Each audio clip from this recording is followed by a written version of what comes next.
Hola, bienvenido a mi presentación. Me llamo Samantha Adamson y hoy voy a hablar sobre la ironía.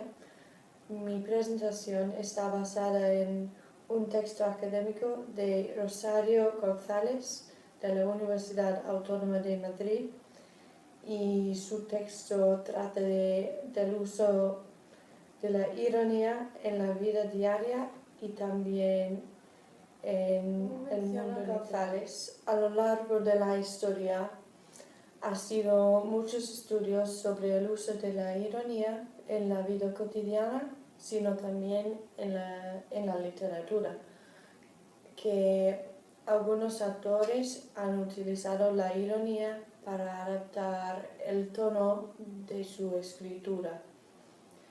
Para empezar, es una buena idea mencionar que hay dos partes de la ironía. En primer lugar, hay la mentira, que es el efecto, que es una manera de ser algo opuesto de lo que quería decir.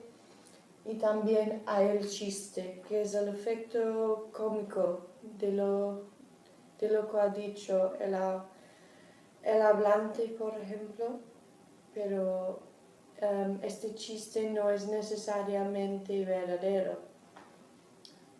También hay intenciones escondidas en la ironía, es decir, que un hablante no necesariamente dice lo que quiere decir, pero es una manera de implicar. En cuanto a comprender la ironía, puede ser una tarea bastante compleja. La ironía es como un mensaje escondido y usualmente utiliza el camino inverso para expresar algo. El mensaje no es sencillo y requiere un esfuerzo para deducirlo y decodificar las intenciones correctas. He mencionado que uno de los polos conceptuales de la ironía es que es una mentira, pero eso no lo es, porque el hablante o el emisor quiere que el oyente lo decodifica y no tiene la intención de mentir y sugiere que ha utilizado la ironía por factores fuera de lo que ha dicho, que voy a mencionar.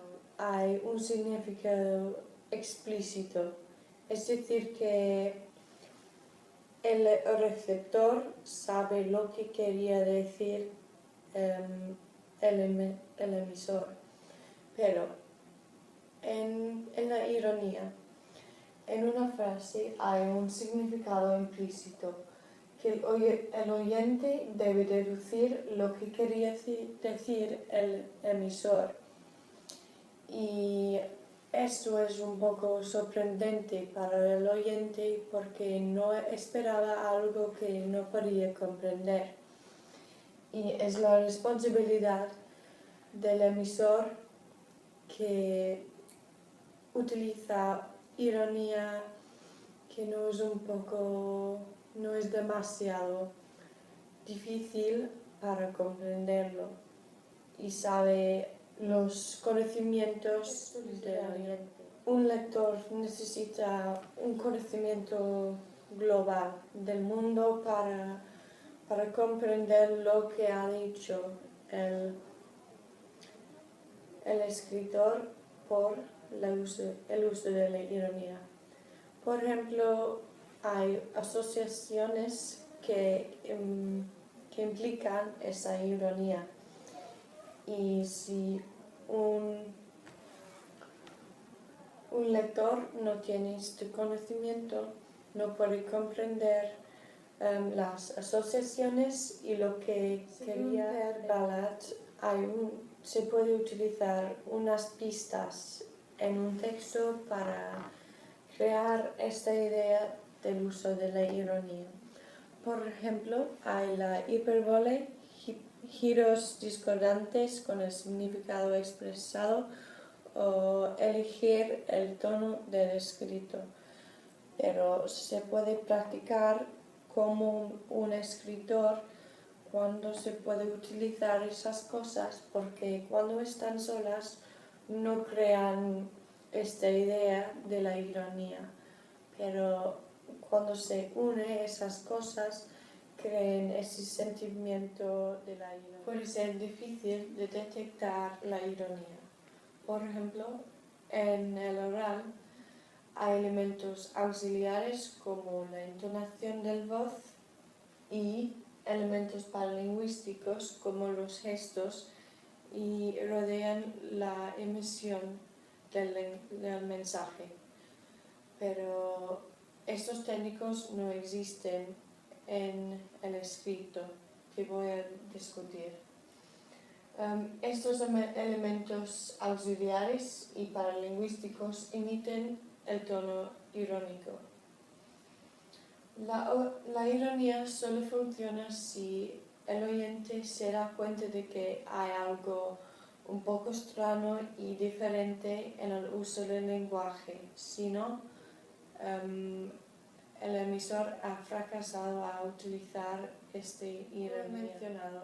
Estos elementos auxiliares y paralingüísticos no existen en el escrito.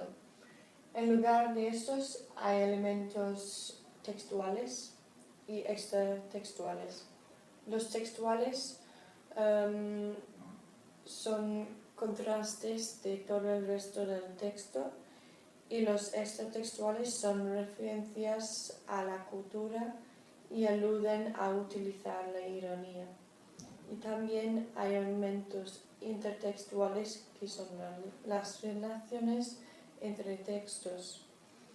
Estos son los signos requeridos para detectar ha presupuesto una serie de principales que se llaman los actos conversacionales.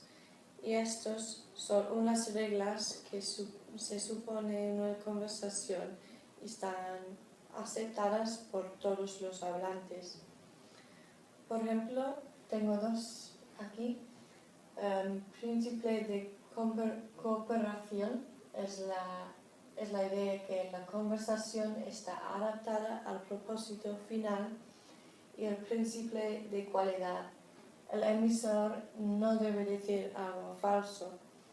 Y en cuanto a la ironía, no obedece esas reglas porque supone algo extraño y diferente en la conversación y a veces parece falso, como menciona aquí, y generalmente interrumpe el ritmo de una conversación. Una frase irónica tiene una ficción implicada y por eso se esconde la intención real.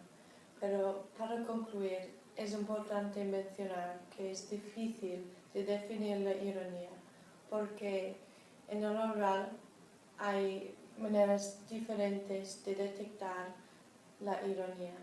Como he mencionado, los elementos auxiliares y paralingüísticos.